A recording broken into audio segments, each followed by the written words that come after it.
धन्यवाद सचिन प्रभु। हम लोगों का सौभाग्य है मथुरा मठ से केशव जी, गौड़िया मठ से सचिन प्रभु ने और मोहन प्रभु जिनके साथ हैं, दोनों मथुरा वासी हैं पक्के और प्रजावासी हैं दोनों। और सीधा मथुरा मठ से भक्तिविनोद ठाकुर जी का एक कीर्तन गाया है और मोहन प्रभु पीछे से मृदंग बजाया उन्होंने। और ऐसा लग रहा है कि मैं मथुरा मठ में बैठा हूँ और कहीं से भी नहीं लग रहा है कि कहीं मतलब दूसरी जगह पर है। तो पीछे देखिए हमारे गुरुदेव, परम गुरुदेव शिल प्रभुपाद जी का चित्रपट है। सामने दिखाओ कैमरा को, पीछे वाला जो कैमरा को ठाकुर जी को दिखाना।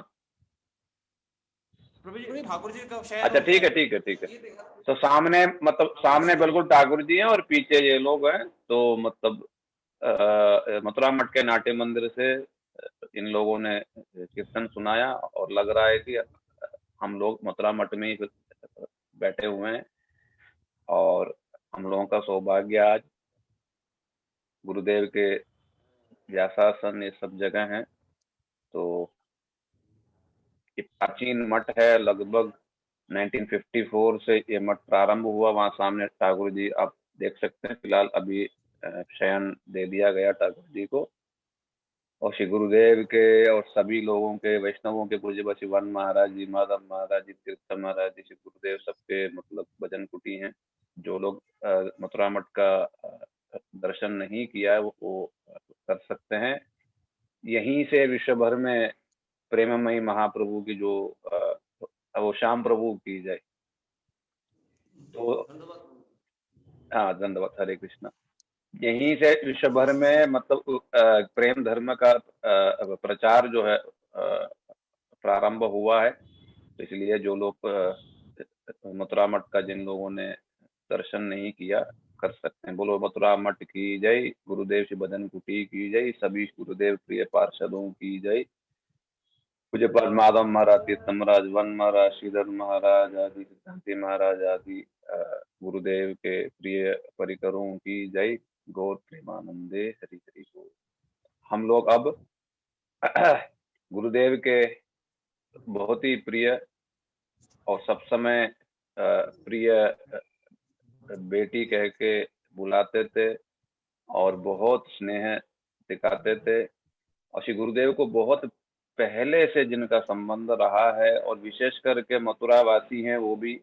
और श्री मथुरा में ही रहने के कारण प्रतिदिन उनका सौभाग्य रहा है कि वे जो हैं गुरुदेव के पास प्रतिदिन शाम के समय कथा सुनने के लिए आ जाते थे। और वे जो हैं प्रतिदिन कथा सुनते थे और गुरुदेव की विशेष कृपा प्राप्त करके दीदी जो हैं विश्व भर में जाकर के गुरुदेव की जो वाणी है उसका उन्होंने प्रचार प्रसार किया है।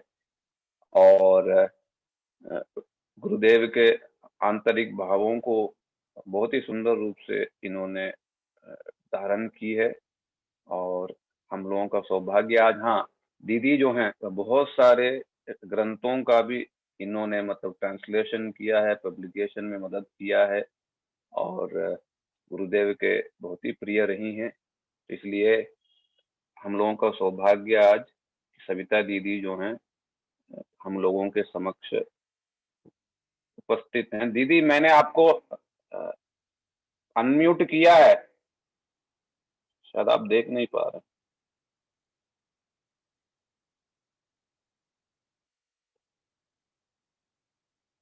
हरे कृष्णा दीदी, आपको मैंने अनम्यूट किया है, एक्सेप्ट कीजिएगा।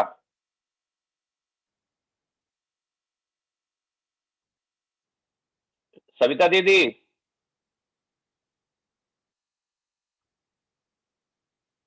हरे कृष्णा।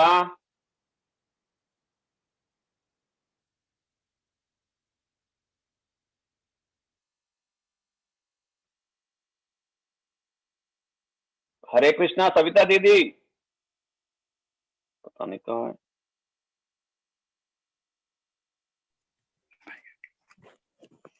आप बोल। हमारी आवाज सुन रहे हो प्रभु? हाँ बस बस अब आया। ओम अज्ञानतिमिरन्धस्य ज्ञानाञ्जनं शलाकया चक्षुरुन्मीलितं येन तस्मै श्रीगुरुवे नमः। वाञ्छाकल्पतरुभ्यश्च कृपा सिन्धुभ्येव च पतितानां पावनेभ्यो वैष्णवेभ्यो नमो नमः। गुरुवे गौरचन्द्राय राधिकायै तदालयै कृष्णाय कृष्णभक्ताय तद्भक्ताय नमो नमः। श्रीकृष्ण चैतन्य प्रभु नित्यानंद श्री अद्वैत गदाधर शिवसादि गौर भक्त वृंदा। हरे कृष्णा कृष्ण कृष्ण हरे हरे, हरे राम राम राम हरे हरे। कैमरा दीदी, दीदी आप हाँ कैमरा में ना आप पूरा दिखाई नहीं दे रहे हो, तो थोड़ा सा आप मतलब फोन के सामने कर लो तो थोड़ा सा इधर। हाँ अब थोड़ा दिख सा। रहा है? हाँ बस बस बस बस बस ठीक है ठीक है ठीक है ठीक है ठीक, बस बस ठीक है ठीक है ठीक, ठीक हो गया। आज बड़े सौभाग्य का विषय हमको मिला, जो हमें अपने गुरु पुराण को खोलने का सुअवसर प्राप्त हुआ। गुरु महाराज जी का विषय में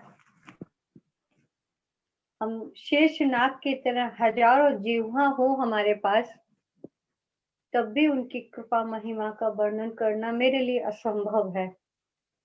फिर भी गुरु महाराज जी जो मुझे प्रेरणा देंगे, उन्हीं की कृपा से एक दो शब्द बोलकर अपने जीवन को मैं कृतार्थ करूंगी। मैं सबसे पहले गुरु महाराज जी से मिली तो क्या हुआ, महाराज जी को देखते ही मुझे ऐसा लगा कि जैसे महाराज जी मेरे बहुत परिचित हैं, बहुत पुराने परिचित हैं, जबकि मैंने प्रथम बार उनका दर्शन किया। इधर तो कैसे हुआ दर्शन, कैसे पहला हुआ दर्शन आप, कैसे केशव जी, हुआ? केशव जी गौड़िया मठ में हुआ। मेरी एक सहेली मुझे ले गई थी वहां पर। मैं मथुरा में ही जन्मे हैं, मथुरा में ही पढ़ाई लिखाई सब मथुरा ही हुई थी, मेरी स्टडी वगैरह। बट मैं 1979 के मेरे फादर की डेथ हुई थी, तो उस समय हम लोग बहुत घबरा रहे थे। मेरा छोटा भाई माँ की गोदी में था, मतलब माँ केवल 35 ईयर ओल्ड, फादर मेरे 41 के थे। हार्ट फेल हो गया, बहुत बुरी स्थिति में हम थे उस समय, घबरा रहे थे कोई, क्योंकि मैं पहले ही दीक्षित थी।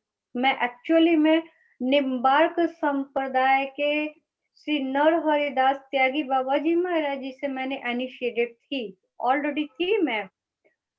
फिर मुझे महाराज जी का सबसे पहला दर्शन केशव जी गौड़िया मठ में हुआ, तो ऐसा लगा कि बरबस महाराज जी ने हमारे हृदय को छीन लिया हो। लेकिन मैं कुछ बोल नहीं पाई संकोच के कारण, महाराज जी को प्रणाम करके चली आई। और उधर क्या हुआ, महाराज जी को भी ऐसा लगा कि पता नहीं, पीछे मुझे महाराज जी ने बतलाया, मैंने महाराज जी से बहुत पीछे बात पूछी थी, तब उन्होंने बतलाया, बोले बेटी मैंने तुझे पहली बार देखा तो लगता है कि मेरा कोई हृदय है ये लड़की। ऐसा महाराज जी को फीलिंग हुई, मुझे भी इधर फीलिंग हुई। कोई बात नहीं, मैं लौट कर घर आ गई। अच्छा, जो मेरे निम्बार्क संप्रदाय वाले महाराज जी से वो डिसअपियर्ड हो गए, तो एट ए टाइम वहां नहीं जा पाई वृंदावन, क्योंकि आजकल जैसी फैसिलिटी वृंदावन ये टेम्पुओं की उस समय नहीं थी। उस समय तो बहुत, पूरे 24 घंटे में 3-4 बस ही जाया करती थी वृंदावन। और वृंदावन की बस स्टैंड पर हम 2-2 घंटे खड़े होकर आ जाते थे, बस नहीं थी। मतलब कन्वेंस की बहुत ज्यादा परेशानी थी मथुरा वृंदावन आने के लिए उस समय। तो मैं एक बार हमारे घर का तांगा था, मतलब मेरे पिताजी, हम लोग शोरेबाड़ी फैमिली से बिलोंग करते हैं, तो बाबा दादा रखते थे, घोड़ा रखते थे, घोड़ा तांगा घोड़ा रखते थे। तो हम लोग टांगे से जाया करते थे कभी वृंदावन। ताऊजी चचा जी, पापा तो चले गए थे, पिताजी तो ताऊजी चचा जी दे दिया करते थे करुणा करके। तो हम उससे जाया करते थे वृंदावन। जब मैं वृंदावन गई तो मैंने देखा कि बहुत बड़ी-बड़ी 3 देवियाँ वहाँ रखी हुई हैं। अच्छा, गुरु महाराज जी की गद्दी पे जो बैठे थे उनका है रूप किशोर जी, वो अभी हैं, बहुत अच्छे संत हैं।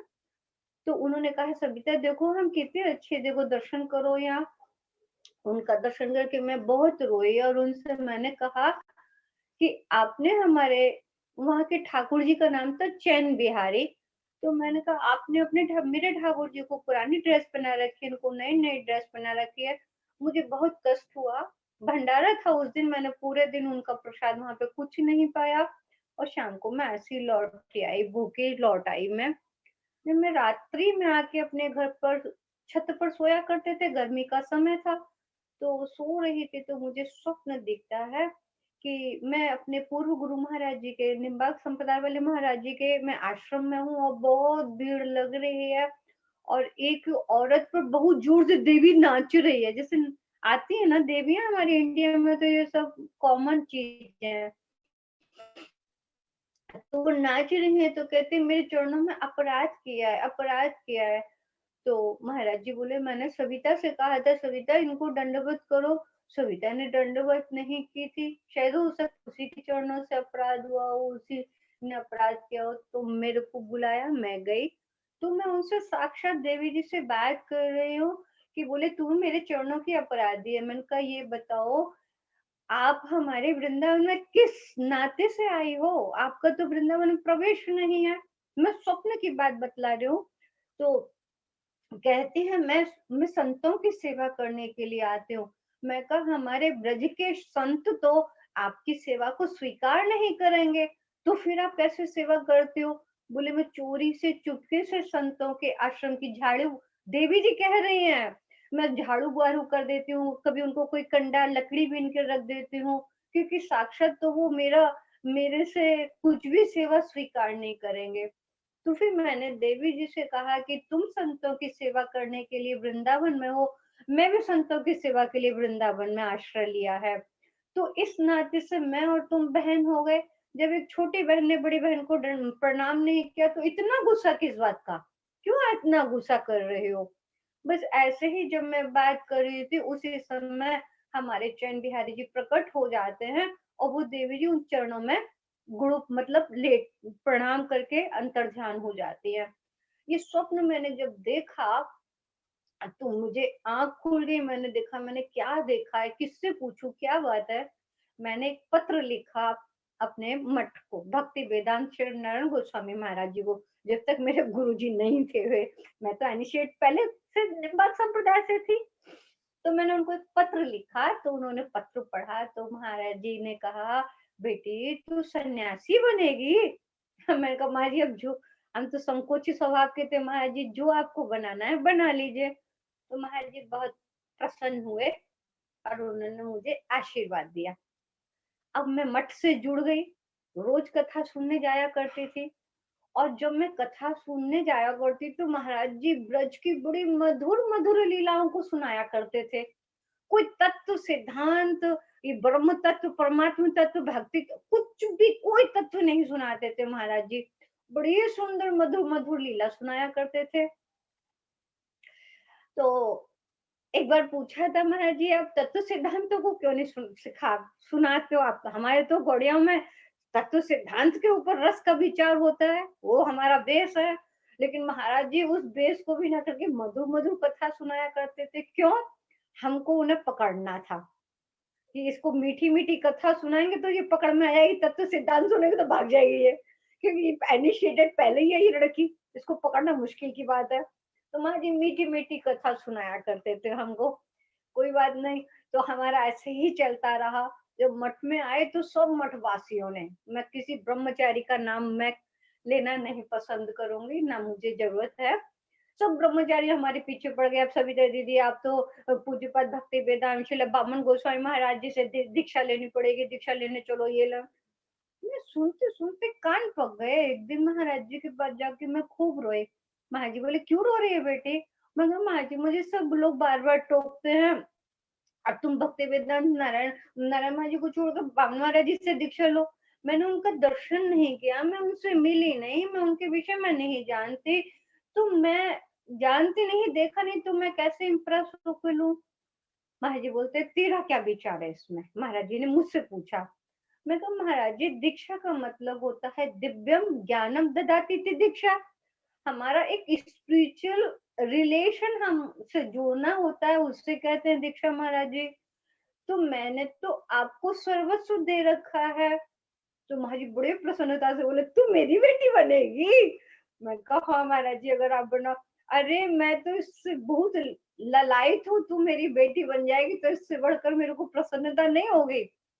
तो मैं कहा महाराज जी ये सब बोले इनकी सबकी बात छोड़ दे। तो मैंने उससे उनसे पूछा गुरु महाराज जी से, हम लोग गुरुजी नहीं कहते थे महाराज जी को, अब ये लोग हमको टोक टोक के कहते हैं क्या महाराज जी कह रखा है, गुरु महाराज जी नहीं कह सकती है सविता तू। मैं गुरु महाराज जी कभी नहीं कहा, मैंने हमेशा महाराज जी कहती थी। क्यों नहीं कहा गुरुजी? क्योंकि गुरुजी कहने में मुझे कुछ ऐश्वर्य भाव जैसा टच आने लगता था, फीलिंग आने लगती थी। और मेरा गुरु महाराज जी से मैं ऊपर से तो वो दीक्षा दे रखी थी, दोबारा दीक्षा दी महाराज जी ने मुझे, गौड़िया बनी मैं, अपने निर्वाल संप्रदाय को प्रणाम किया। और इसकी भी बहुत बड़ी कथा है। तो मैं महाराज जी को अपनी बूझम फ्रेंड, सहेली सहेली हम लोग समझते थे। अब विश्वास नहीं मानोगे, जो बात मैं अपनी माता जी सबसे शेयर नहीं करती थी वो बात मैं अपने गुरु माँ जी से शेयर करती थी। और गुरु माँ जी भी बहुत प्रेम से सुनकर मेरी उस समस्याओं को दूर करते थे। क्या बताऊं महाराज जी के साथ मेरा क्या क्लोज संबंध रहा, नहीं बता सकती हूँ मैं। मेरे पास जीवन नहीं है कि मैं महाराज जी का संबंध बता सकूं। बस यही सोचो कि हाँ गुरु महाराज जी के बहुत निकट में थे हम। तो महाराज जी से हमारा वार्तालाप चलती रही। अंत में मैंने महाराज जी से पूछा, महाराज जी दीक्षा का अर्थ क्या होता है, दीक्षा कैसे ली जाती है, दीक्षा के लिए क्या फल फूल माला मिठाई कपड़े ये दे के दीक्षा ली जाती है? तो मैं अभी चली जाती हूँ नवद्वीपा में पूज्यपाद बाबू महाराज जी से मैं दीक्षा ले लूंगी। तो माँ जी हमको पूछते हैं बेटी कैसे तू दीक्षा लेगी, क्या तेरा दीक्षा का प्रणाम में क्या तू तेने क्या विचारा है? तो मैं कहा महाराज जी मैं तो यही सोचती हूँ, आप करेक्शन आप करेंगे महाराज जी, मैं तो यही सोच चुकी हूँ कि हम लोगों ने अपनी स्वतंत्र इच्छा का मिस यूज किया, इसलिए इस जगत में आ गए। पुनरपि जननम पुनरपि मरणम पुनरपि जननी जठर शयनम के चक्कर में पड़ गए महाराज जी। हम उसी स्वतंत्र इच्छा रूपी प्रणामी को आपके चरणों में देकर आपसे दीक्षा चाहते हैं। महाराज जी ने जब ऐसा सुना, माँ जी कुर्सी पर बैठे हुए थे, मैं नीचे आज उस पर बैठी थी, महाराज जी अपने को रोक नहीं सके। माँ जी सन्यासी है, माँ जी कभी भी किसी भी लड़की को, स्त्री को, वृद्ध को, बच्चा को कभी नहीं स्पर्श करते थे। माँ जी ने हमारे मस्त सिर को ऐसे पकड़कर बहुत बहुत लाड़ किया, बहुत प्यार किया। और महाराज जी बोले अब तो मैं दीक्षा दूंगा। तो महाराज जी ने हमको वृंदावन ले आए, वृंदावन की परिक्रमा कराई, यमुना जी स्नान कराया और हमारी दीक्षा करीब करीब करीब करीब 3.5 लग गया। महाराज जी ने हमको वो यानी पूरा मंत्र मंत्र बताए, मंत्र का अर्थ बताया, मंत्र के भाव बताए, मंत्र का संबंध बताया, मंत्र के स्वरूप बतलाया, संबंध जोड़ा।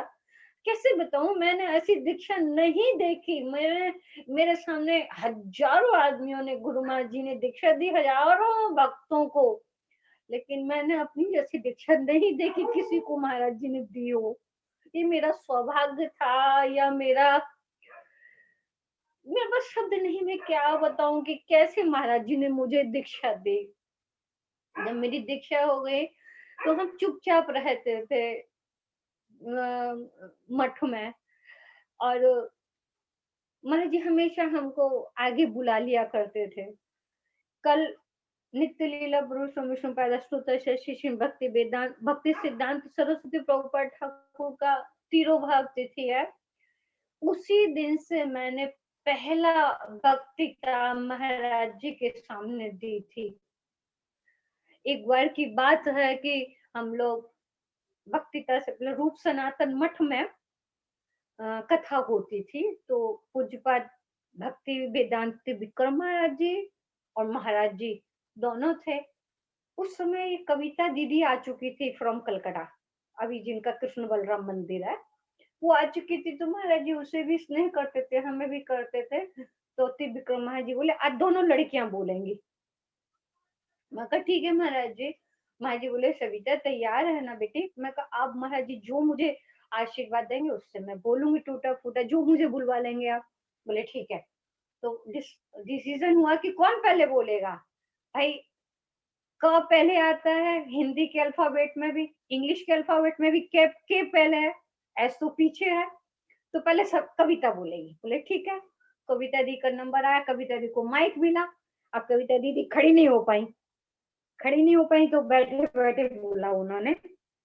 उन्होंने जैसे वंदे हम श्री गुरु श्री युत पद कमलम श्री गुरु वैष्णवांश, बस इतना बोला। उसी समय वो मुंह लुढ़क गई, कुछ नहीं बोल पाई, उसके आगे कुछ नहीं बोल पाई, एकदम सन्नाटा छा गया। फिर महाराज जी ने कहा आज हम सविता से नहीं बुलवाएंगे, कल बुलवाएंगे। फिर तो आप लोग जानते हो ब्रह्मचारियों की कैसी उनकी खूब मजाक उड़ाई, सब ब्रह्मचारियों ने मिलकर कैसे खिल्ली उड़ाई, क्या क्या किया। पर मैंने अपना साहस नहीं छोड़ा। दूसरे दिन महाराज जी हमको दिए, हम धड़ाधड़, महाराज जी ने पहले हमको सिखा दिया था कि ऐसा बोलना है तुझे, तू समझना जो ऑडियंस तेरी कथा सुनने वाले ना सब बेवकूफ है, कुछ नहीं जानते, क ख का भी नहीं जानते, जो जानती हूँ मैं जानती हूँ फुल कॉन्फिडेंस से। पर ठीक है महाराज जी आप मुझे आशीर्वाद दो। तो कल के दिन से मेरी महाराज जी ने प्रथम वक्तृता प्रारंभ कराई थी। और महाराज जी जब भी मुझे वक्तृता का लिए चांस देते थे मैं बोलना शुरू कर दिया। तो शायद उस समय ये विदेशी लोग आए हैं 95 के बाद में, तब से महाराज जी ने ये श्याम रानी दीदी और ये दीदी उनको माइक दिया था। उस समय मैं एक अकेली लड़की थी जो माइक को संभालने वाली थी। लड़कियों में और कोई भी उस समय वक्तृता देने को कोई तैयार मतलब रेडी महाराज जी नहीं किए थे। और महाराज जी हमको जब वक्तृता के लिए बुलाते थे तो जब महाराज जी कहते बेटी ब्रज भाषा में बोलियो, मैं कहा ठीक है महाराज जी। तो मैं जब ब्रज भाषा में कथा बोलती थी तो मैं जब कथा बोलूं मैं नहीं देख पाती थी महाराज जी को, तो महाराज जी रोते रहते थे कथा सुनकर।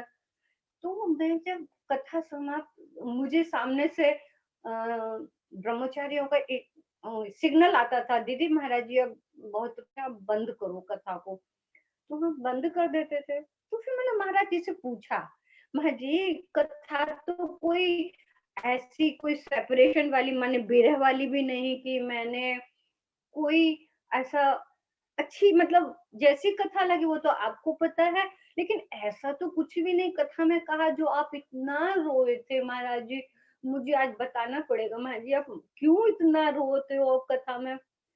महाराज जी 2-3 बार तो इग्नोर करके बताया नहीं, मैं पीछे बढ़ गई। पागल पागल थे हम, बिल्कुल बिल्कुल। मैं क्या बताऊं, आज हमको बहुत छल कपट आ गया है, लेकिन उस समय तो सुनते थे सरल हुआ गौरव भजो, वो हालत था, वो हाल था हमारा।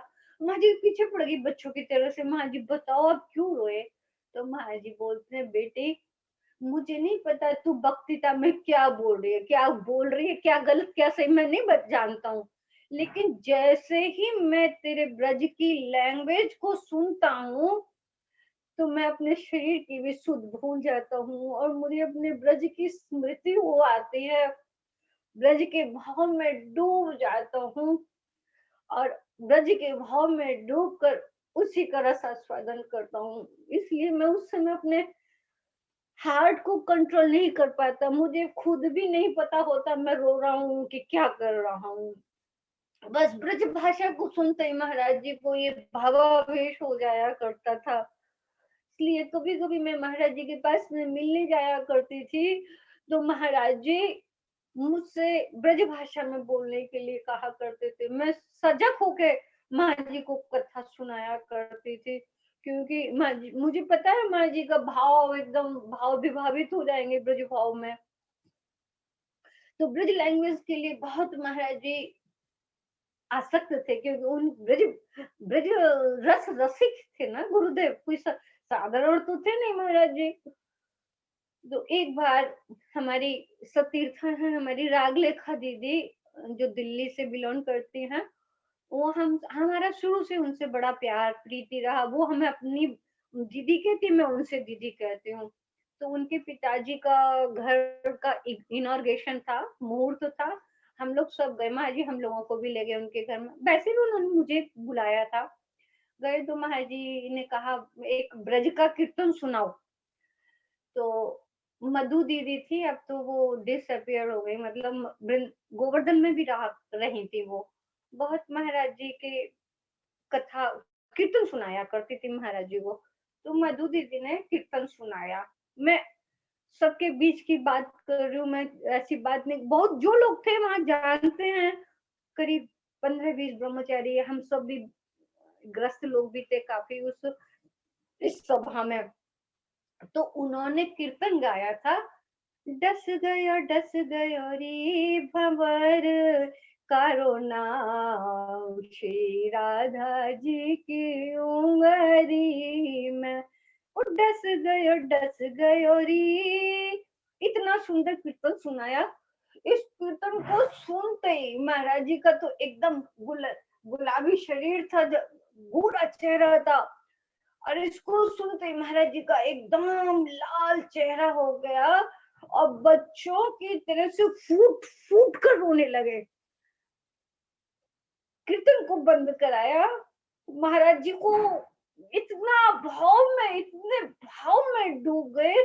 ब्रज लैंग्वेज में तो कीर्तन था, ब्रज भाषा का कीर्तन सुना और इतने रोए। हाँ, मेरी किशोरी जी को एक सांप काट गया और मैं देख रही हूँ, मैं उनकी सहायता नहीं कर पाई। अपने स्वामी जी को ऐसा भाव देखा, महाराज जी अपने को कंट्रोल नहीं कर पाए। करीब करीब सन्नाटा छा गया। 15 मिनट तक महाराज जी उसी भाव में डूबे, रोते रहे रोते रहे। अंत में जब उनका थोड़ा सा भाव थोड़ा सा थमा, तब बोला नहीं जा रहा था महाराज जी से भाव के मारे, तो उन्होंने मुझे इशारे से कहा, बेटी इस कीर्तन का तू हिंदी अनुवाद कर दे ब्रज भाषा में। मेरे से मैंने सोचा अपने मन में, अगर मैं हिंदी अनुवाद इसका ब्रज लैंग्वेज में करूंगी तो फिर तो महाराज जी की समाधि लग जाएगी।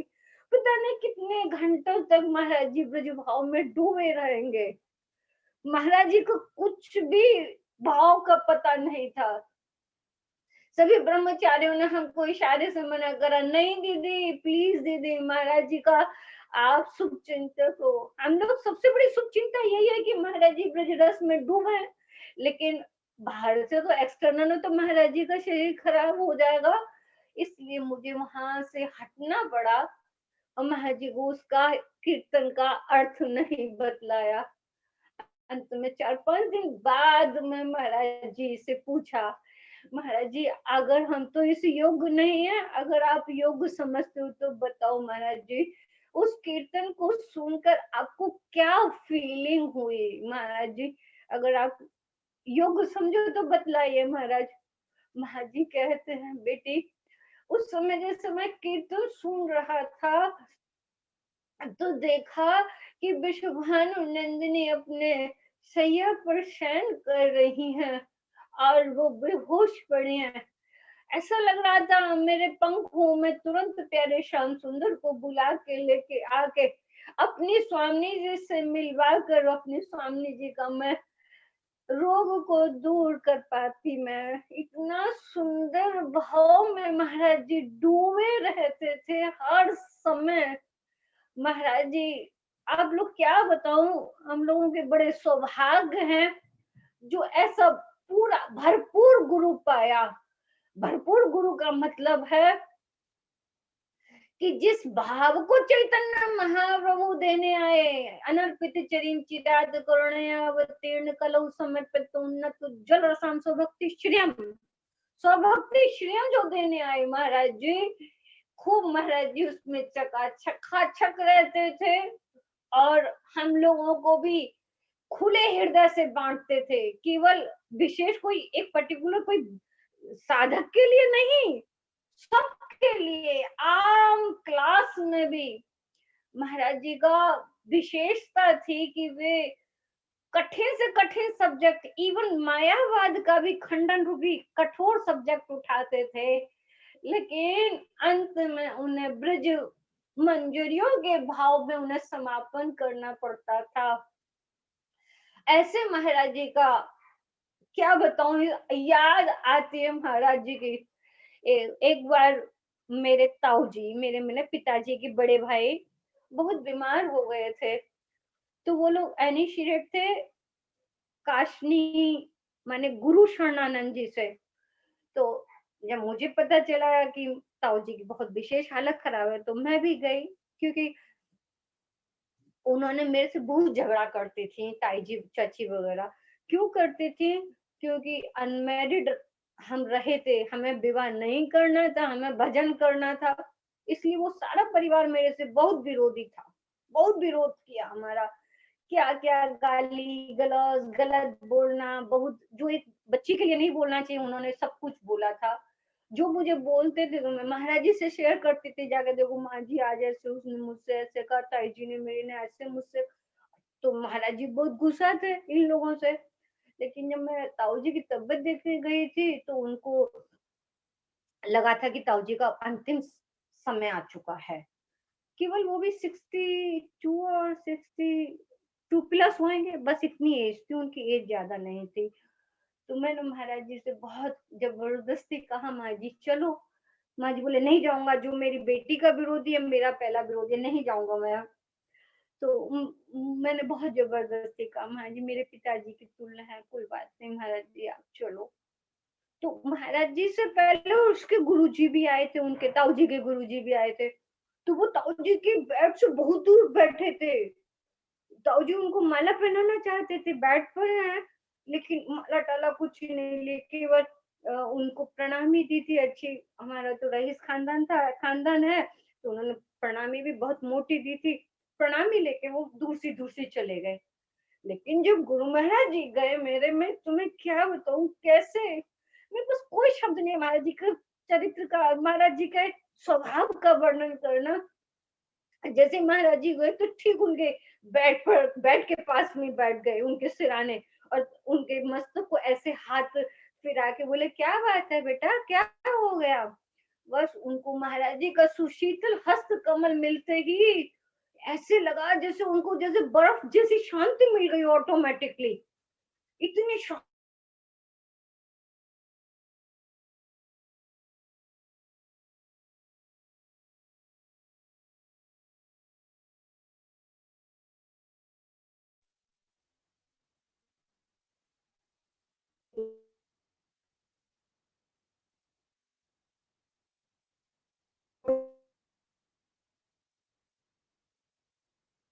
हरे कृष्णा।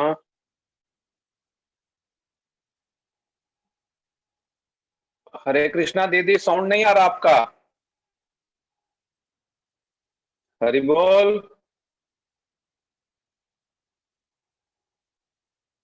हरे कृष्णा दीदी, साउंड नहीं आ रहा आपका।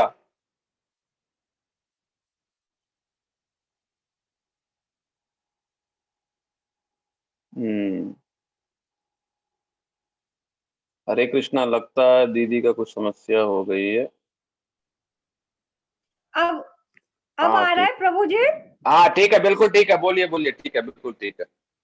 हाँ ठीक है, बोलिए। तो जब उनको ब्रेन ट्यूमर हुआ तो ताई जी ने कहा महाराज जी ऐसे ऐसे बड़ा बेटा दिल्ली गया हुआ है, अपोलो हॉस्पिटल से अपॉइंटमेंट लेके आएगा, इनका ऑपरेशन कराना है, और आप आशीर्वाद दो इनका ऑपरेशन ठीक हो जाए। तो ताई जी को बाहर ले आए महाराज जी। उस रूम में तो ताऊ जी थे। बाहर आए तो बोले, बेटी ऐसा करना, अब ये ज्यादा लॉन्ग रहेंगे नहीं जगत में, ऑपरेशन नहीं कराना, ऑपरेशन इनका बिल्कुल सफल नहीं होगा। इनसे जितना हो सके खूब गायों की सेवा, जितना तुम इसको सेवा करा सकते हो हाथ से वो कराओ, अति शीघ्र चले जाएंगे ये। ऐसा ताऊ महाराज जी क्लियर कर कह के आए उनसे। आप विश्वास मानना महाराज जी 1 हफ्ते के अंदर ही ताऊ जी का हरि बोल हो गई। उस समय ताई जी ने काफी महाराज जी को, मतलब मैं बता रही हूँ 1987 या 86 ईयर मतलब था, उस समय की बात बता रहे हैं। शायद महाराज जी को भी 5-7 लाख रुपया दिए। उनके लिए कोई बड़ी बात नहीं है, बहुत रईस खानदान थे, वो भी कम दिए। मैं तो सोची थी महाराज जी को 20-1 लाख देना चाहिए, महाराज जी की सेवा के लिए दिए थे। और कहा था महाराज जी आप ब्राह्मण भोजन जो भी कुछ कराना चाहते हो आप करा लीजिए, महाराज जी श्री जी की सेवा के लिए दिए थे। तो महाराज जी का ऐसा उनका सत्य वाक्य रहा कि 1 हफ्ते के अंदर ताऊ जी चले गए। दूसरा महाराज जी का हमारा ज्वलंत उदाहरण हमारे घर में था, क्योंकि मैं ही महाराज जी को अपना फैमिली मेंबर नहीं मानती थी। मेरे पूरा परिवार, 5 बहन है हम लोग, 5 बहन, दोनों भैया, माँ, सब महाराज जी ही हमारे मेन घर के सदस्य समझो वो ही थे। तो बड़े भैया के यहाँ भतीजे का एक का जन्म हुआ था। वो भतीजा पेट में ही मर गया था, तो ऑपरेशन बड़ा टेढ़ा मेढ़ा काट के उस बच्चे को निकाला और डेथ हो गई। तो महाराज जी का ये स्वभाव था कि किसी के घर में भी जाएंगे, कौन के घर जाएंगे, चाहे कोई बीमार हो, कोई की डेथ हो गई हो या कुछ भी हो, महाराज जी जाएंगे जाएंगे। महाराज जी का नेचर है था, किसों के घर में दुख सुख में जाया करते थे। तो महाराज जी हमारे यहाँ भी घर पर मिलने आए भाभी से, जब वो अपने पीयर से आ गई थी। तो महाराज जी के सामने खूब रोई, महाराज जी मुझे मेरा बेटा चाहिए। मेरे डॉक्टर ने मना कर दिया, अब तुमको कोई संतान प्राप्त नहीं होगी, एक ही बेटी है उनके पास में थी, अब बेटा प्राप्त नहीं होगा। अगर कोई दूसरे संतान का तुम चेष्टा भी करोगे तो तुम्हारी डेथ हो जाएगी। इस तरह से पेट के ऑपरेशन की कंडीशन थी उनकी। लेकिन महाराज जी ने आशीर्वाद दिया। क्या दिया? बेटी चिंता मत कर, तेरी गई चीज वापस आ जाएगी। विदिन 10 मंथ, 10 महीने के अंदर गोविंद हमारे घर में पधार गया। गोविंद आ गया, गोविंद का जन्म हो गया। तो अब तो खुशी के ठिकाने नहीं भाई। मतलब मेरी भाभी तो ये चाहे कि महाराज जी को अपने खाल की भी जूती बना के पहना दूं तो भी कम है। महाराज जी के आशीर्वाद से मिला है मुझे, मेरे भाग्य में तो था ही नहीं। तो ऐसे महाराज जी का आशीर्वाद हमारे यहाँ फलता था। हमारे जिन ताई जी की मैं बात कर रही थी, उनकी भी बड़ा नाती 18 साल का एक्सपायर हो गया था। 18 साल का था वो। अब वो भी भाभी भी ऐसी हुई। भाभी बोली कि महाराज जी गए मिलने के लिए। तो महाराज जी बोले, बेटी तू इतनी तड़फे मत, तेरी चीज तेरी आ जाएगी तेरे पास। तो ताई जी रोते रोते कहती, महाराज जी कैसे आएगी, आने की तो रास्ता बंद कर दी, अब कैसे आएगी। तो महाराज जी बोले, मुझे पता नहीं, अब मैंने कह दिया वो होगा ही होगा। तो भाभी बॉम्बे गई, ऑपरेशन उनका खुला। उसके बाद में 11 महीने के अंदर चंदन का जन्म हुआ हमारे घर में। ऐसे ऐसे ज्वलंत उदाहरण हमने अपने गुरु महाराज जी के, ये तो सब संसार की दृष्टि से दिखा रहे हैं महाराज जी का चरित्र, लेकिन महाराज जी का सबसे अद्भुत देन हमारे परिवार के लिए हुई थी कि सब लोग इधर उधर भटक रहे थे। कोई किसी संप्रदाय से दीक्षित था, कोई बल्लभकुली संप्रदाय से, तो कोई निम्बार्क संप्रदाय से, तो कोई रामानुजी से, कोई रामानंदी से। सब लोग महाराज जी की ऐसी कृपा की डोर से खींच कर चले आए। सब लोग गुरु महाराज जी से इनिशिएटेड है। पूरा परिवार हमारा महाराज जी से दीक्षित है और महाराज जी से ही, महाराज जी जो कह देंगे वही होगा। माने हमारे पिताजी के सब सारे सारे संबंध तो महाराज जी के चरणों से थे। और जो कृपा महाराज जी ने मेरे ऊपर की थी, अवर्णनीय है। माँ जी सबसे कह देते थे, कोई मेरा तकिया का मालिक बने बने, कोई मेरा पुस्तकों का मालिक बने बने, पर मैं अपने हृदय का मालिक सविता को बना के जाऊंगा। माँ जी स्पष्ट कहते थे। और इतना लाड़ दुलार करते थे महाराज जी कि कथा, वैसे तो हम टाइम से पहुंच जाते थे कथा में, और अगर हमें कथा में कहीं किसी वजह से देर भी हो जाती तो मैं चुपचाप पीछे जाके बैठ जाती थी, आगे नहीं बैठती थी। तो महाराज मुझे देखते, आवाज लगा के बुला लेते थे आगे आगे बैठ के। तो नाम नहीं लूंगी मैं, मुझे नाम लेना अच्छा नहीं लगता। तो वो सब लोग कहते हाँ वो तो ऐठ की ऐठू है ना, जब तक महाराज जी उसे आगे नहीं बुलाएंगे तब तक वो शान से कैसे आएगी, उसकी शान का पता नहीं क्या क्या बोलते रहते थे। मुझे कभी कभी तो बहुत बुरा लगता था, कभी कभी मैं हंस के चुपचाप हो जाती थी।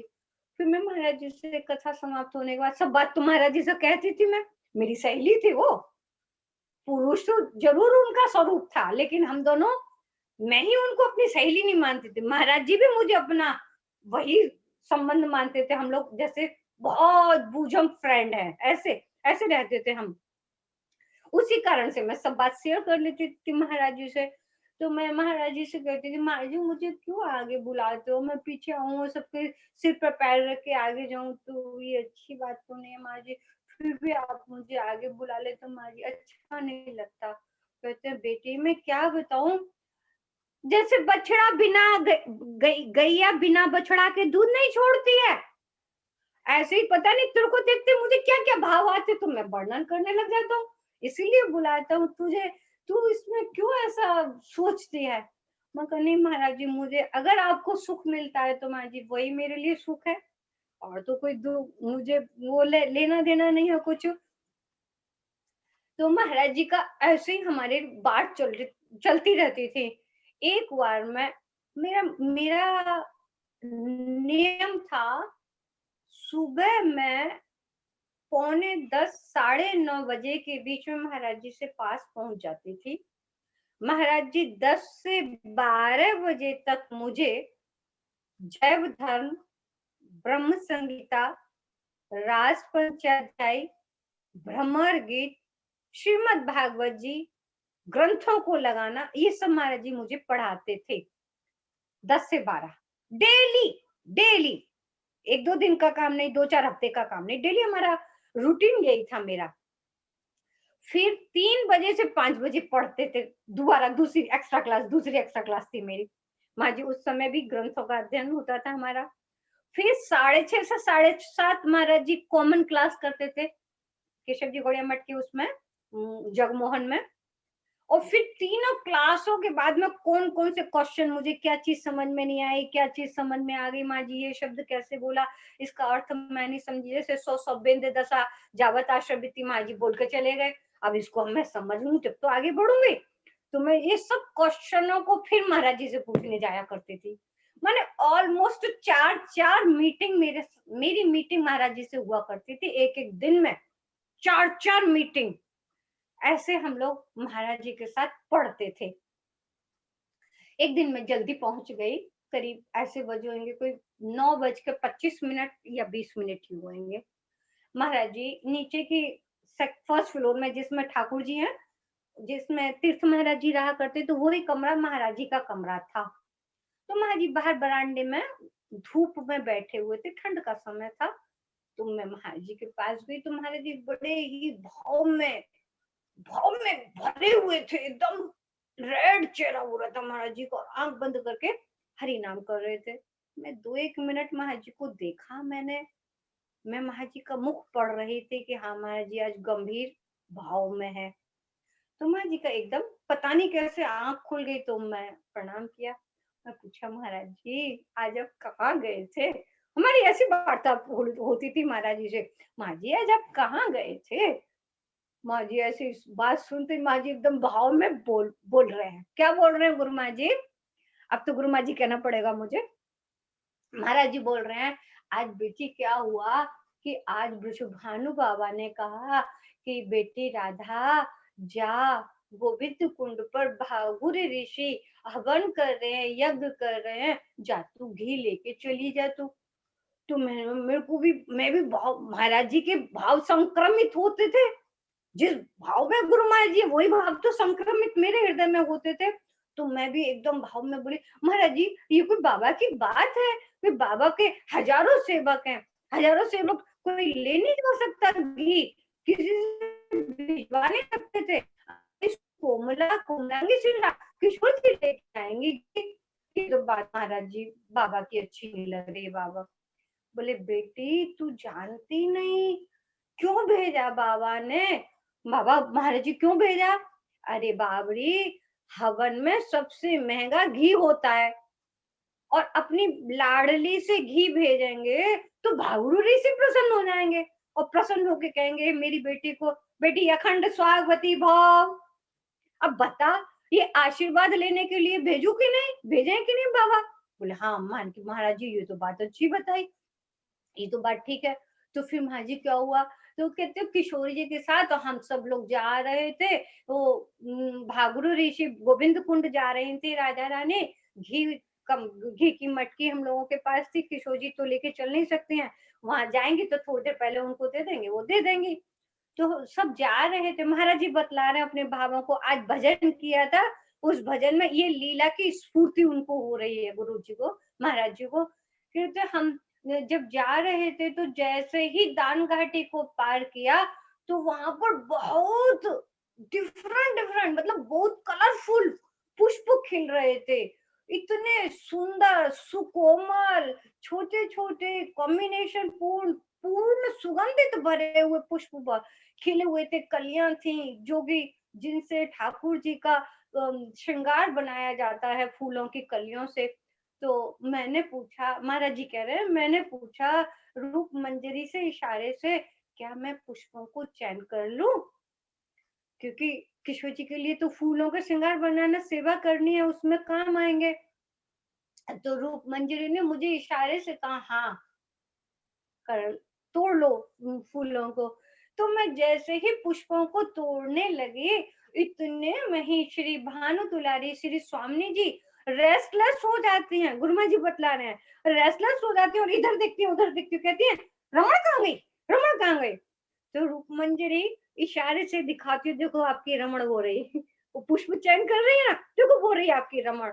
इतने जोर से श्री किशोर जी आवाज देती है, रमण देख मेरे साथ रहा है, रहती है तो तू इधर उधर मत जाया कर। श्री किशोर जी के आंख की पलक की तरह से लाड़ करती थी गुरु रमन मंजरी को।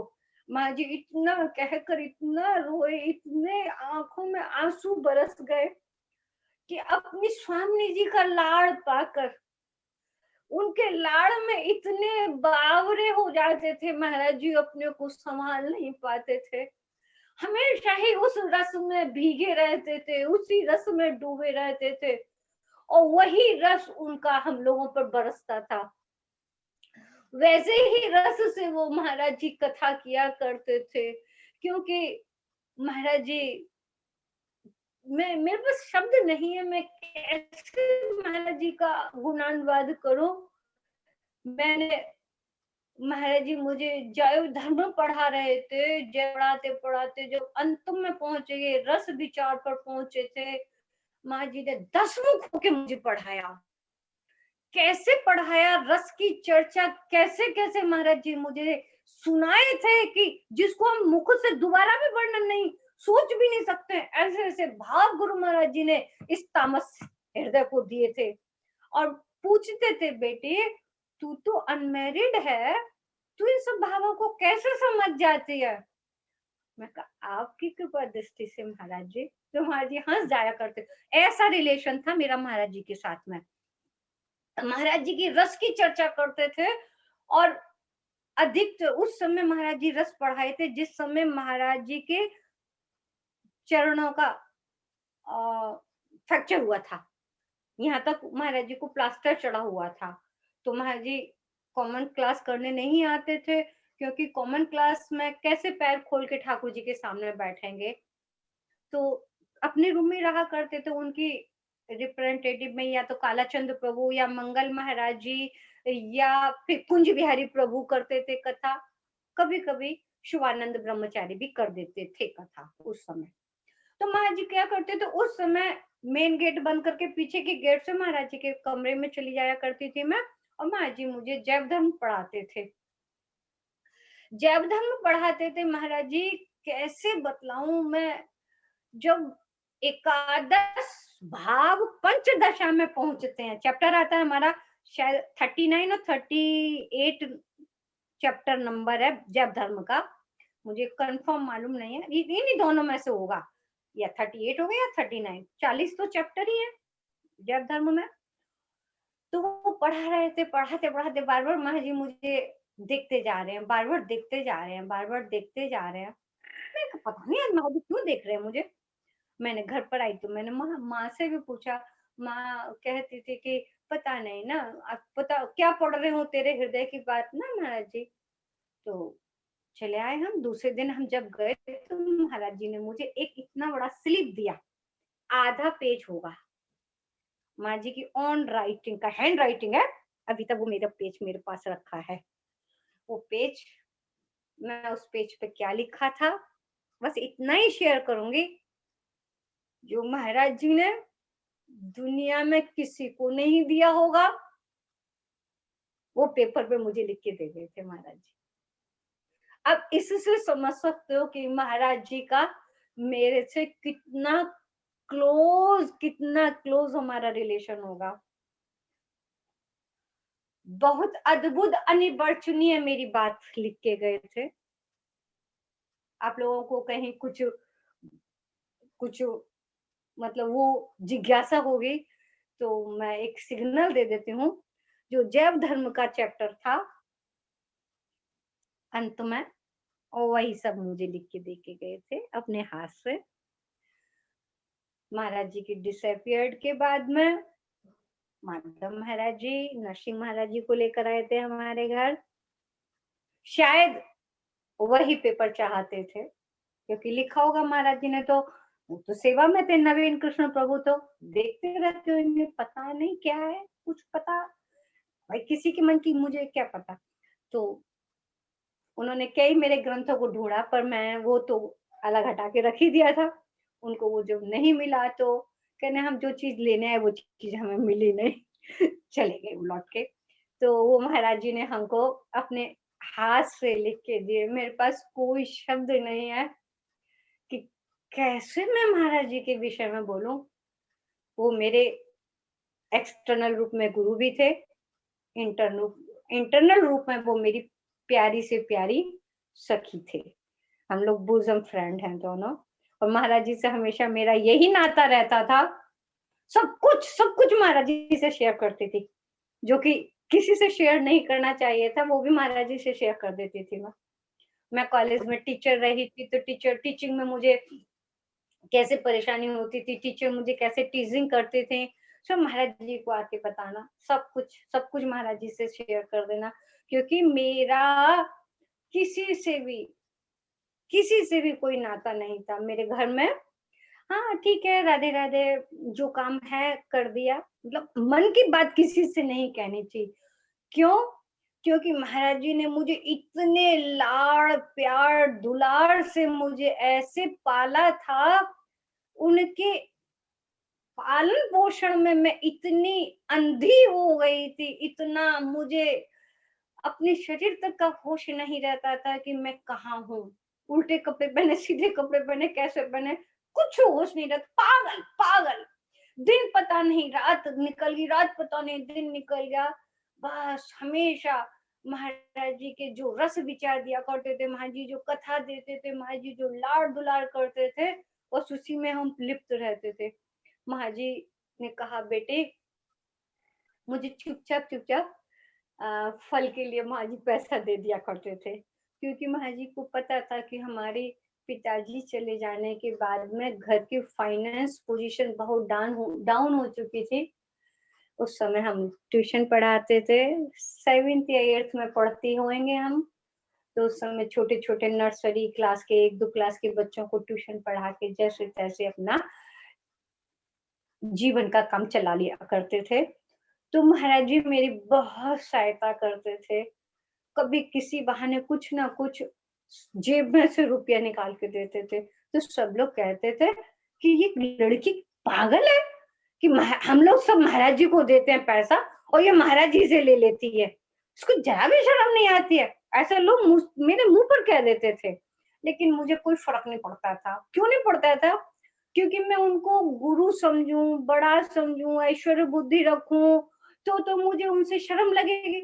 मेरे बाप है, मेरी सहेली है, मेरी बड़ी माता के समान, सब कुछ तो उनसे मेरा प्यार था।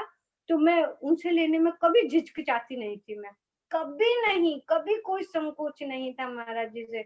माँ जी कभी-कभी मुझसे कह रहे थे, ये मेरी मुख लगी बेटी है। ऐसे प्यार से कह देते थे, मुख लगी बेटी है ये मेरी।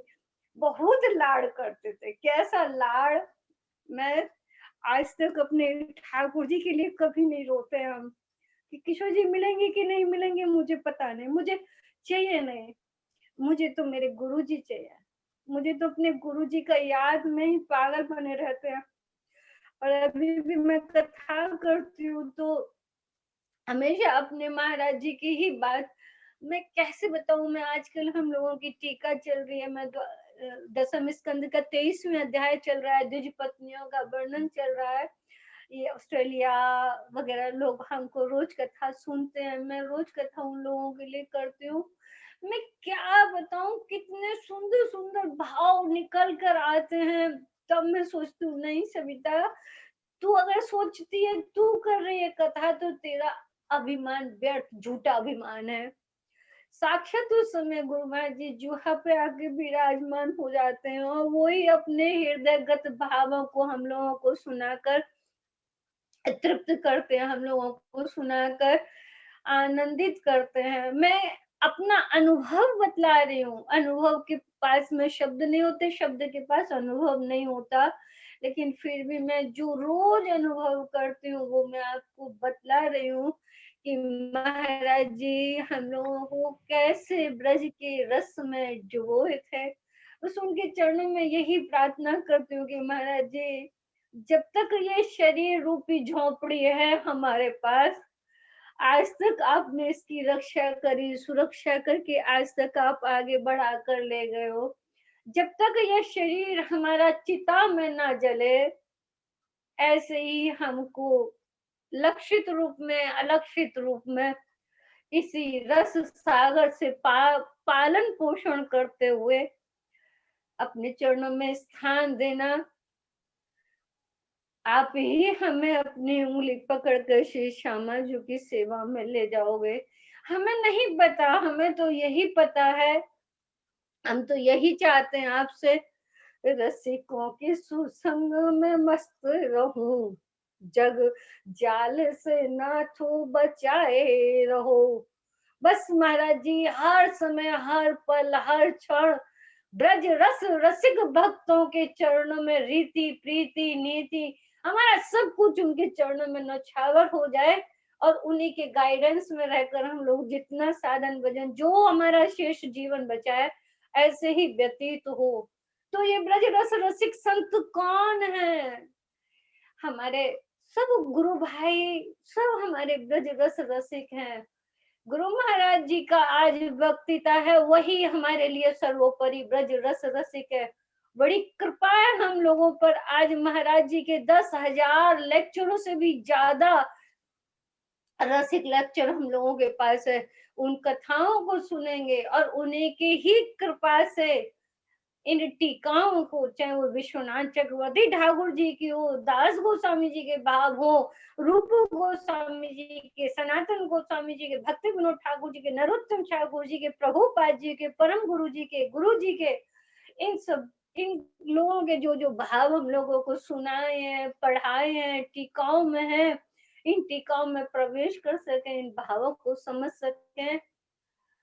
इसी शब्दों के साथ में अपने गुरु महाराज जी के चरणों में सच सच पुष्पांजलि देकर फिर से उनकी कृपा की चाह करती हूँ। बस इसी शब्दों के साथ में अपनी वक्तृता को दीदी सब लोग आपसे जानना चाहते हैं एक चीज, ये जो बोलो। हाँ, ये आपने कहा ना, ये आपके मतलब ताया जी सब गाली देते थे, वैराग्यपूर्ण जीवन में बड़ा, तो ये जानना चाहते हैं ये कैसा हुआ, मतलब आप किस प्रकार से ये वैराग्य में जीवन कैसे स्वीकार किया? गुरुदेव तो सबको चाहते थे कि मेरी जितनी लड़कियां जो हैं वो कैसे मतलब मीराबाई जैसे फिर बन जाए, वो चाहते थे। तो इसमें किस प्रकार से मतलब प्रेरणा मिली, कैसे त्याग में जीवन आपने स्वीकार किया? ये भैया बात ये थी कि मेरे पिताजी के चाचा थे, 3 थे, तो एक तो 22 साल के थे, वो जब ही एक्सपायर हो गए थे। तो विधवा दादी हमारे पास ही रहा करती थी, और पिताजी के 2 चाचा थे जिन्होंने शादी नहीं की थी। उसमें से एक दादाजी 22 घंटे भजन करते थे, 22 घंटे। कोई अन्न प्रसाद कुछ नहीं पाना, 1 कप दूध सुबह, 1 गिलास दूध सुबह, 1 गिलास दूध शाम को, बस यही आहार था उनका। 22 घंटे भजन करते थे। तो मैंने तो भैया बचपन से ही संतों की गोदी में आंखें खोली थी। घर धनाढ्य होने के कारण खूब संत सेवा हुआ करती थी हमारे यहाँ। खूब संतों का आगमन, आना जाना बना रहता था। और दादाजी मुझे बहुत स्नेह करते थे, लक्ष्मी कहते थे, मेरे से प्यार से लच्छू कहते थे। लच्छू, हाँ बाबा, बेटा तू का कर रही, नीचे आ। हम मुश्किल से 2.5-3 साल, 3 साल 3.5 साल के होंगे जब। तो मैं क्या, हाँ बाबा, यहाँ बैठ बेटा, मैं तुझे चवन्नी दूंगा, एक माला करके सिखा। मैं बाबा कैसे करूँ बाबा, मुझे सिखाओ। बाबा ने मुझे सिखाया था, बेटा हरे कृष्ण कृष्ण कृष्ण हरे हरे, हरे राम राम राम हरे हरे। बाबा सिखा रहे मुझे माला करना। सच बताए, हमें तो माला का तो शौक, लालच नहीं था, 25 पैसे लेने का लालच था। उस 25 पैसे के लालच में अपने घर से ही ये सब संस्कार सीखे थे हमने। कैसे ठाकुर जी की सेवा करना है, कैसे संतों के पास रहकर तो यही सब सीखना आता है। फिर जैसे ही थोड़े से बड़े हुए तो पिताजी चले गए। पिताजी चले जाने के बाद में फिर गुरु महाराज जी हमको ऐसे मिले कि कुछ दिन तो हम लोगों को महाराज जी ने रसिक कथा सुनाई थी। जब देखा महाराज जी ने अब ये पूरी फंस चुकी है मेरे जाल में, इनिशिएट हो गई, अब तो ये जाएगी नहीं। तब महाराज जी ने वैराग्य की कथा सुनाना शुरू किया। विशेषकर मेरे इस वैराग्य के प्रधान रहे श्रील रघुनाथ दास गोस्वामी जी। रघुनाथ दास गोस्वामी जी के जीवन चरित्र का मेरे ऊपर बहुत प्रभाव पड़ा। और जब मुझे पता नहीं मेरे व्हाइट कपड़े कब पहने, मुझे होश नहीं है, लेकिन मुझे पता है कि हम जब बीए में पढ़ते थे तो हमारे कॉलेज की यूनिफॉर्म व्हाइट थी। तो व्हाइट यूनिफॉर्म थी, तो कभी कभी हमें लेट हो जाते तो यूनिफॉर्म में हम मठ भाग जाया करते थे। तो महाराज जी ने देखा मेरे व्हाइट कपड़े देखकर बड़े प्रसन्न होते थे। तो मुझे लगा मेरे सफेद कपड़े देखकर महाराज जी प्रसन्न है। महाराज जी की प्रसन्नता तो मेरी प्रसन्नता है। इसलिए मैं व्हाइट कपड़े जब से फिर स्टार्ट हो गए।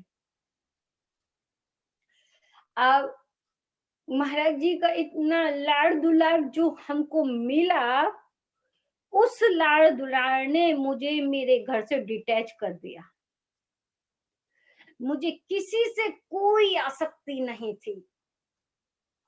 जब मेरी सबसे बड़ी बहन की शादी हुई थी, हमारे हल्ला मच गया था। इतना इतना सोना, करीब करीब 10 किलो से ज्यादा ज्यादा सोना उस पर चढ़ा था, और आज उसके पास सब कुछ बरकरार है, कोई ऐसी दिक्कत नहीं। बहुत बहुत रईस, अति की रईस, अरबोपति, उस जमाने के अरबोपति कहे।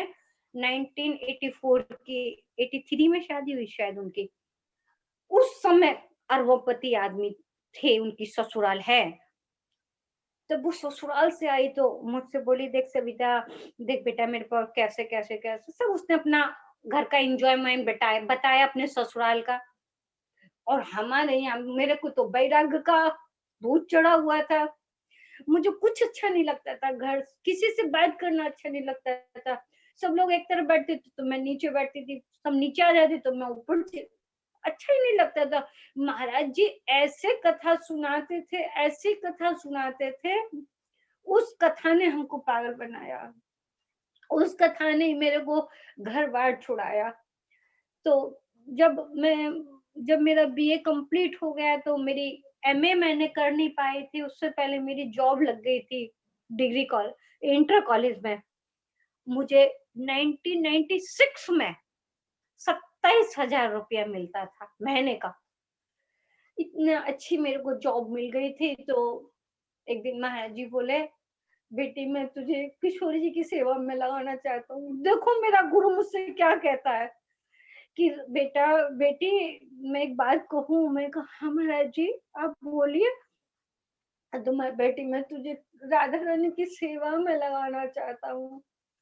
इस बात को सुनकर तो मैं एकदम पागलनी जैसी हो गई, अपने को संभाल नहीं पाई मैं।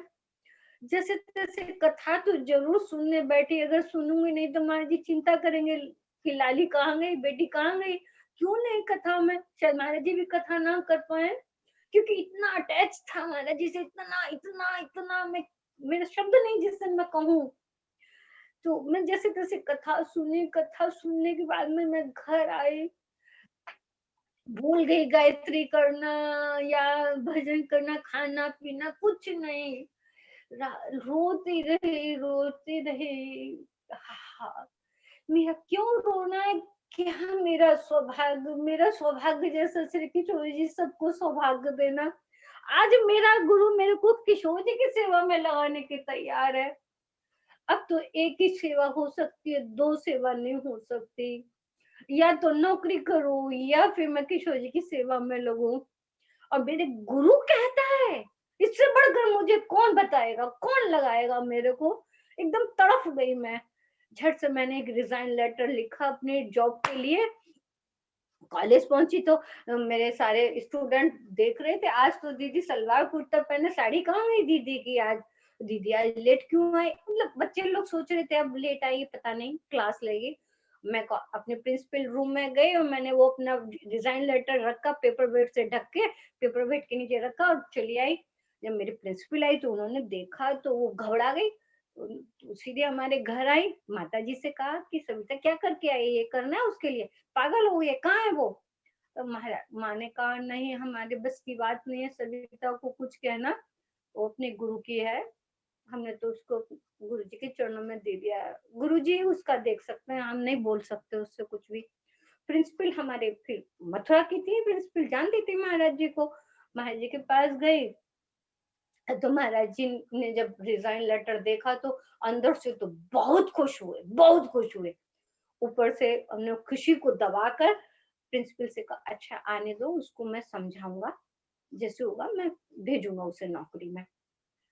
प्रिंसिपल चली गई, मैं पहुंची महाराज जी के पास। मुझे कुछ नहीं पता ये सब ड्रामा क्या हो रहा है, मुझे कुछ भी नहीं पता था। महाराज जी के पास पहुंची तो महाराज जी बोले बेटी तूने आज क्या किया। मैं कहा कुछ नहीं महाराज जी, मैंने क्या किया, क्या गलती हो गई महाराज जी। बोले तू अपनी नौकरी को रिजाइन दे आई। मैं कहा हाँ महाराज जी। क्यों दे आई।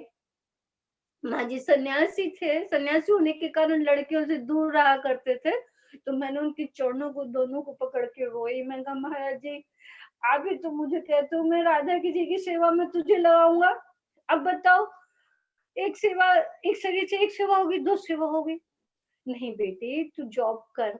मैं कहा ठीक है, मैं आप कह रहे हो मैं जॉब करूंगी, लेकिन जो जॉब से मुझे मिलेगा वो सब आपके चरणों में आएगा, आप उसे रखोगे, स्वीकार करोगे तो मैं जॉब ज्वाइन कर लेती हूँ, मुझे कोई दिक्कत नहीं है महाराज जी।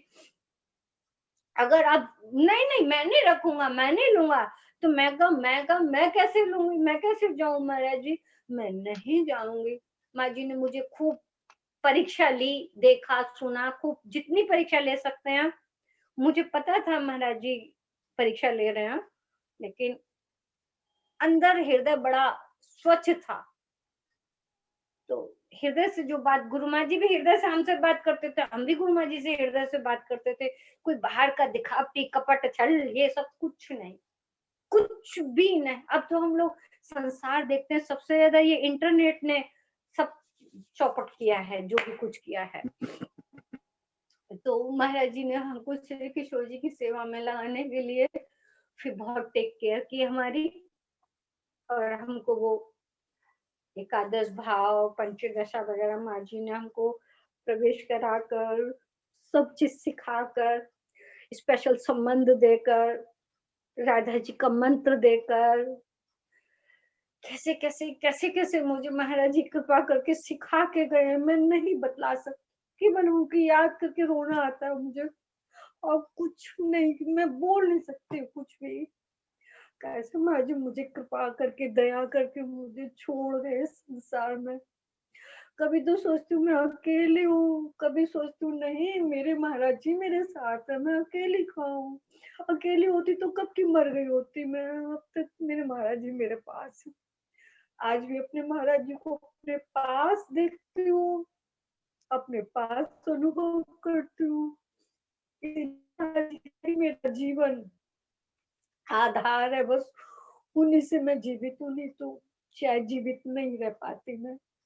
इन्हीं शब्दों से मैं विराम करूँ, मुझसे नहीं बोला जाएगा। वांछा कृपा सिंधु बहुत बहुत पतितानम पाप। बहुत बहुत आभार हैं दीदी, आपके इतने भावपूर्ण जो अभिव्यक्ति को सुन करके हम सबके हृदय गदगद हो गया है। दीदी ने विशेष रूप से सब लोगों को कहा कि गुरुदेव की कथा से, गुरुदेव के लाड प्यार स्नेह से संसार स्वाभाविक रूप से भूल गई, क्योंकि इसके बिना जो है इसके बिना जो है वो संसार त्याग पाना किसी के लिए संभव पर नहीं है। मुख्य रूप से यही चीज है। दीदी सब लोग ये आपसे पूछ रहे हैं, जो आप डेली कथा करती है उसका कहाँ मतलब लिंक क्या है, तो लोग पूछ रहे हैं आपसे। मैं ना प्रभु जी, वो लोग रिकॉर्ड कर लेते हैं, फिर वो रिकॉर्ड मेरे को दे देते हैं, फिर जो जो हमारे से जुड़े हो उन्हें रिकॉर्डिंग में भेज देती हूँ। अच्छा अच्छा, तो मतलब कुछ ग्रुप है, कुछ व्हाट्सएप ग्रुप है क्या, मतलब लोग पूछ रहे हैं इधर, जूम में नहीं, पूछ रहे हैं, कई माताएं पूछ रही हैं मुझसे। ये कथाएं इतनी इंटीमेट हैं, इतने महाराज जी के भाव हैं वहां पर, कि उन कथाओं को मैं ना तो जूम में दे सकती हूँ, ना इंटर यूट्यूब में डाल सकती हूँ। हर कोई अधिकारी नहीं है ना प्रभु उन सब हाँ बिल्कुल चक्रवर्ती बिल्कुल बिल्कुल बिल्कुल बिल्कुल। भावों का, महाराज जी के भावों का। तो हम्म, बहुत है, बहुत ही बहुत लाजवाब। मैं क्या बताऊँ, सुनेंगे तब पता चलेगा, नहीं तो आप जो बिल्कुल सुन रहे हो बिल्कुल उनसे कांटेक्ट कर सकते हो। बिल्कुल। अगर जिनको जुड़ता सुनना है। है, जिनको सुनना है वो आप दीदी से मतलब डायरेक्ट संपर्क कीजिएगा। दीदी वृंदावन में रहती हैं, सेवा कुंज के पास में, रूप सनातन मठ भी जाती हैं, तो दीदी से आप लोग मतलब संपर्क कर लो, तो दीदी फिर कृपा करके फिर मतलब जोड़ देगी फिर आप सबको लोगों को। सबको सुनना चाहते हैं प्रभु जी, क्योंकि ये सब कथाएं सबके बस की बात नहीं है, बिल्कुल समझना बिल्कुल नहीं है। बिल्कुल। द्विज पत्नी इतने अच्छे अच्छे भाव चल रहे हैं। अभी सुनाया था कि ये चतुर्वेदी लोग कैसी अपनी पत्नियों के अनुभावों को देखकर ही उनको बतला रहे हैं, कैसी अनुरागनी हो गई है। वहां भगवान शब्द क्यों प्रयोग हुआ, गोविंद शब्द क्यों प्रयोग हुआ, एक एक शब्दों में से इतना रस का प्रवाह निकलता है। गुरु महाराज जी, मैं इसीलिए तो कहती हूँ कि गुरु महाराज जी ही निकालते हैं उनको, मैं नहीं कर पाऊंगी। चक्रवर्ती ठाकुर जी ने इतना ओपन नहीं किया है, वो भी सब शॉर्ट में सूत्र में लिखे हैं, उसको गुरु महाराज जी की कृपा से खुलता है और वो सब सुनते हैं। अगर जिसके हृदय में लालसा है भजन करने की, वास्तव में हमारा कोई आडंबर नहीं है, कोई दिखाना नहीं है, अगर वास्तव में भजन करने की इच्छा है तो इन सब सिद्धांतों को सुनो, समझो, और उसी मार्ग पर ब्लाइंड होकर भाग लो, दौड़ लो। क्योंकि गालो जो दिवस न शिव और कृष्ण की कोई वो पाए, जो समय जीवन का निकल गया वो लौट कर नहीं आएगा। जो शेष बचा है उसे ही झट से हम लोग यूज करके उसका पूरा लाभ लेकर दौड़कर, कम से कम इस जीवन में इतना तो हम संस्कार बना लें अपने, कि दूसरा जन्म हमको ऐसे ही गुरु वैष्णव का परिवेश मिले हमको। एटलीस्ट इतना तो हम साधन भजन करके आगे चले। अपने साधन भजन से भी नहीं होगा, गुरु मेहरबान तो चेला पहलवान। बस आपने ये बात 100 जान। बात की आपने 100 बात की एक बात कह दिया है। सार बात इतनी सी है कि उनकी कृपा होगी तो कुछ हो सकता है बस, और किसी चीज से कुछ भी मतलब संभव नहीं है। दीदी की बड़ी बड़ी कृपा है, इतनी मधुर मधुर बातें दीदी ने शायरी की। मुझे स्मरण है दीदी जो है भागवत की पूरी जो अभी कह रही है ना, वैष्णव तोषणी टीका मतलब ट्रांसलेट करके, और चक्रवर्ती पाद की टीका भी ट्रांसलेट करके काम इन्होंने खूब इस पे मतलब किया है सब कुछ।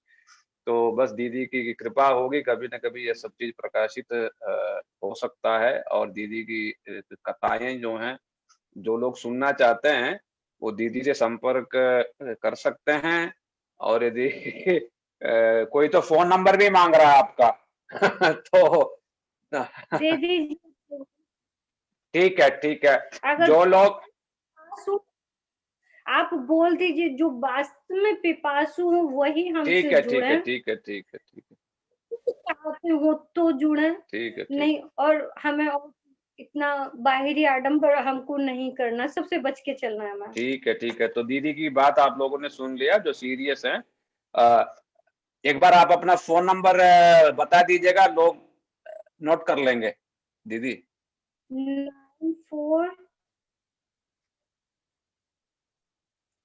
9456612803। फिर से एक बार। 56612803।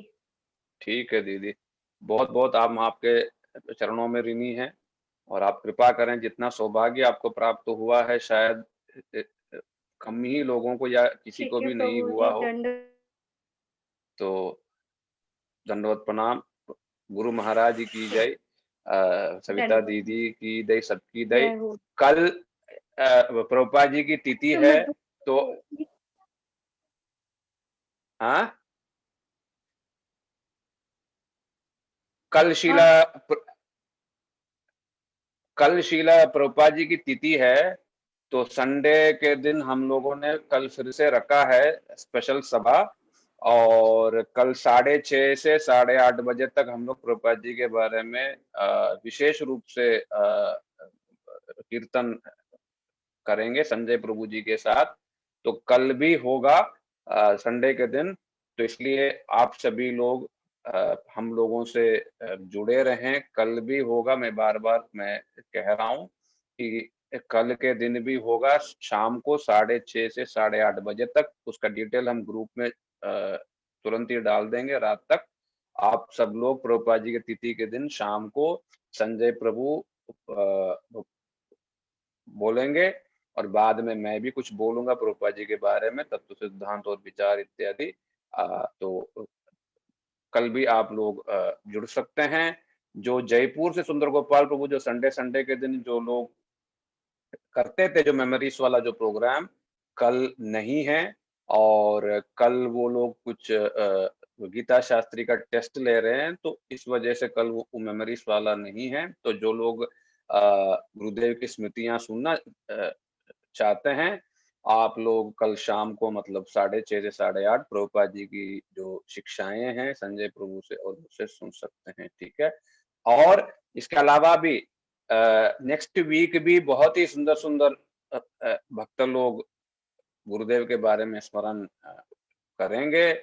श्री रोहिणी प्रभु, श्री रागलेखा दीदी और लोग। और विशेष रूप से गुरुदेव की जो तिथि है 7 तारीख को, विरह तिथि और वामन गोस्वामी महाराज जी के आविर्भाव तिथि, गुरुदेव का ये 10वां विरह तिथि है। इस उपलक्ष्य में हम लोगों ने 3 दिन की सभा रखी है। 6 तारीख को, 7 तारीख को और उसके बाद 8 तारीख को, 2-2 घंटे का, 8 बजे से 10 बजे तक। उसमें 1 घंटे के हिसाब से 2-2 वक्ता लोग जो हैं बोलेंगे। और विशेष करके उसमें विषय वस्तु रहेगा गुरुदेव के अवदान वैशिष्ट, गुरुदेव का कंट्रीब्यूशन विशेष रूप से क्या रहा, इसकी मतलब चर्चा की जाएगी। और श्री गुरुदेव की जो महिमा है उसको हम समझने का, सुनने का प्रयास हम लोग करेंगे। नहीं जी, कल कोई पूछ रहे हैं प्रभुपाद जी की तिथि के लिए फास्टिंग है क्या? नहीं, केवल ठाकुर जी के तिथि के दिन ही फास्टिंग होता है। श्री राधा जी के, शक्ति तत्व के, राधा जी के और उनके जो भक्तों के दिन में कभी कोई व्रत या फास्टिंग नहीं होता है। यही कृष्ण से भी, कृष्ण के भक्तों के प्रियजनों की कृपा है। तो इसलिए वो कभी हम लोगों को व्रत के द्वारा हम लोगों को कष्ट नहीं देते हैं। तो इसलिए कल कोई फास्टिंग नहीं है। कल भी होगा और 7 तारीख को जो विरह तिथि, तो उस उपलक्ष्य में 3 दिन की सभा है, 6, 7, 8 तारीख को। उसमें श्री बोधायन महाराज जी, श्री कृष्णदास प्रभु, 7 तारीख को संजय और मैं, और 8 तारीख को जयपुर के सुंदर गोपाल प्रभु, और उसके बाद नोएडा के जीत कृष्ण प्रभु श्री गुरुदेव के अवदान वैशिष्ट पर विशेष रूप से घंटा घंटे भर के लिए वो लोग बोलेंगे। तो इसलिए बड़ा ही ये मनोरम सुयोग है गुरुदेव के शतवार्षिक तिथि के लिए। कल का कार्यक्रम शाम को है 6:30 बजे से 8:30 बजे तक। पहले कीर्तन होगा, फिर उसके बाद संजय प्रभु बोलेंगे, बाद में लास्ट में मैं भी बोल दूंगा। ठीक है। गौर प्रेमानंदे हरि हरि बोल। श्री गुरुदेव की स्मृतियां सभा की जय, सविता दीदी की जय, गुरुवर्ग जन की जय, गुरुदेव के सभी जो रत्नों की जय, एक एक जो रत्न जो सेवक गण है सबकी जय, और आप सभी श्रोताओं की जय। समय निकाल के, और प्रतिदिन सुनना सबके लिए संभव नहीं है, फिर भी आप लोग इतने उत्साह के साथ सुन रहे हैं। और भी मैं चाहता हूँ ज्यादा से ज्यादा लोग आकर के श्रवण करें। हैं, जूम में भी 70 हैं तो 100 तक भी जा सकता है, और फेसबुक में भी ज्यादा से ज्यादा लोग देख सकते हैं, और जिनको सुविधा नहीं है वो लोग बाद में दूसरे दिन भी देख सकते हैं। और उसके बाद जो है आपसे निवेदन है कि सब लोग लाइक करें, शेयर करें, और कमेंट भी करें, क्योंकि ज्यादा से ज्यादा आप लोग करोगे वो टॉप वीडियो के रूप में निकलेगा। फिर उसके बाद वो सब लोगों के पास पहुंच भी सकेगा। तो ये फेसबुक का कुछ नियम है, रूल्स है। तो इसलिए आप लोग जितना जितना लाइक, शेयर और कमेंट करोगे वीडियोस को, उतना उतना इसका पहुंच बढ़ेगा, और श्री गुरुदेव की महिमा सब लोग सुन सकेंगे, सुनने का सुयोग मिलेगा। और जो व्हाट्सएप ग्रुप है उसमें आप लोग जुड़े रहें, ताकि हम उसमें समय समय पर, तो रोज ही सारा डिटेल देते हैं, कौन वक्ता और कौन क्या है। उसके बाद जो आज का जो प्रोग्राम रहा, उस प्रोग्राम का जो रिकॉर्डिंग है वो भी हम डाल देते हैं, फिर आगे की सूचना भी देते रहते हैं। तो जो लोगों को इच्छा है वो ये व्हाट्सएप ग्रुप में जुड़ सकते हैं। एक ही ग्रुप में आप लोग फिर जुड़िएगा। कई लोग मैं देखता हूँ 2-2 फिर ग्रुप में भी हैं शायद, कोई बात नहीं। आप लोग एक ही ग्रुप में फिर जुड़िएगा, तीनों में समान रूप से ही मैसेज जाएगा। और इस प्रकार से गुरुदेव की मधुर स्मृतियां जो हैं, ये तीसरा वीक जो है समाप्त तो हुआ गुरुदेव की विशेष कृपा से। हम लोग फिर दोबारा जो चौथा, जो 4th वीक है, हम लोग फिर कल से प्रारंभ करेंगे। श्री गुरु महाराज की जय, आप सभी श्रोताओं की जय। गौर प्रेमानंदे हरि।